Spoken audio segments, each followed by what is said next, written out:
frère le Christ, paix, joie, grâce, amour à chacun de vous, de la part de Dieu notre Père, et au nom de notre Seigneur Jésus-Christ, en ce troisième dimanche du temps de Pâques. Nous continuons notre cheminement dans ce temps fort de l'Église, et les lectures d'aujourd'hui sont un peu d'une certaine façon en anticipation sur d'autres événements. La première lecture, par exemple, nous présente le discours de Pierre le jour de la Pentecôte. Pierre fait un discours fantastique, un discours qu'on appelle souvent le discours kérimatique, l'annonce kérimatique. Ça veut dire l'annonce de ce qu'est le centre de la foi, l'annonce du kérigme, de ce qui est la chose la plus importante. Le kérigme va donner la naissance à la parole aussi, charisme. Hein. Il y a la même racine, le kérigme et le charisme, c'est-à-dire ce qui est l'annonce essentielle, l'annonce première. En fait, l'annonce de Pierre en ce moment, le discours de Pierre, est pour faire comprendre en fait qu'il y a une continuité entre l'Ancien Testament, l'action de Dieu dans l'Ancien Testament et sa manifestation en Jésus dans le Nouveau Testament. Ce n'est pas pour faire croire que l'Ancien Testament a existé, a été écrit pour annoncer seulement la naissance de Jésus. Non, ce serait une réduction fantastique, hein? Même fantasmagorique d'une certaine manière. Mais c'est pour faire comprendre comment l'action de Dieu est linéaire et constante. Comme on dirait, Dieu écrit droit sur les lignes courtes. Avec l'histoire de beaucoup de personnes, des histoires même tortues et même de péchés, Dieu est capable de conduire l'humanité à son dessein, au bout là où il veut qu'elle arrive.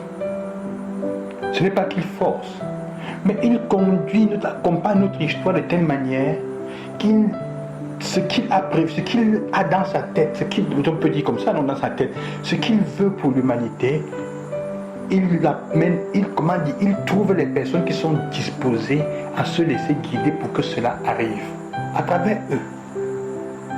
La chose la plus importante, on pourrait dire aujourd'hui, il se pose la question de savoir comment est-ce que je me trouve et comment est-ce que je vois la continuité de Dieu dans mon histoire, qui continue à se manifester. Et en Jésus, il a manifesté le paroxysme, le sommet de sa présence, de son identité. Il nous aime, il t'aime, il m'aime. Ce n'est pas toujours évident, ce n'est pas toujours très compréhensible. Mais c'est un fait que Pierre veut que nous comprenions. Dieu conduit l'histoire un peu tout doucement, il la conduit à son accomplissement en Jésus. Notre histoire, l'histoire de notre monde, il y a toujours des hommes et des personnes qui seront disposés à être au service de Dieu pour qu'il la conduise. L'histoire à son accomplissement. Malgré les méchancetés, malgré le monde et les personnes qui naissent à gauche et à droite pour chercher à nous engouffrer dans la misère, dans le mal du péché, en faisant parfois passer ce qui est mauvais pour ce qui est bien. L'évangile, quant à lui, est l'évangile que nous avons lu déjà. C'est la troisième fois que nous lisons en ce temps de Pâques. On l'a lu dimanche soir, on l'a lu la première semaine. L'évangile des disciples d'Emmaüs, l'annonce des disciples d'Emmaüs, qui marchaient avec Jésus ne le reconnaissaient pas. Cette fois, je voulais faire noter le fait que le texte est un peu comme un parallèle. Hein? On peut dire une inclusion. Le texte commence en disant qu'ils ne reconnaissent pas Jésus. Leurs yeux étaient empêchés de reconnaître Jésus. Et après, vers la fin, on nous dit, leurs yeux s'ouvrirent et ils le reconnurent. Entre les deux moments, il y a quelque chose au milieu. Qu'est-ce qu'il y a au milieu? Jésus leur a expliqué la parole. Sœurs et frères, sans la lecture et l'explication, la connaissance de la parole de Dieu, nous restons aveugles sur la manière de pouvoir reconnaître comment Dieu est présent dans notre vie. Point barre, un point c'est tout. C'est pour ça que ceux qui vivent dans leur coin, par exemple, qui n'ont pas besoin que quelqu'un leur explique, les aide à comprendre la parole de Dieu, sont destinés à ne pas connaître, à ne pas avoir les yeux ouverts pour reconnaître Dieu, Jésus qui est passé dans leur vie.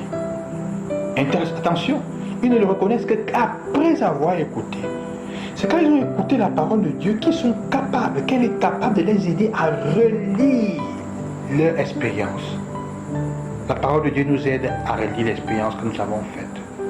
Elle est faite pour nous aider à relire l'expérience passée. C'est pour ça que parfois c'est mieux de la lire à la fin de la journée.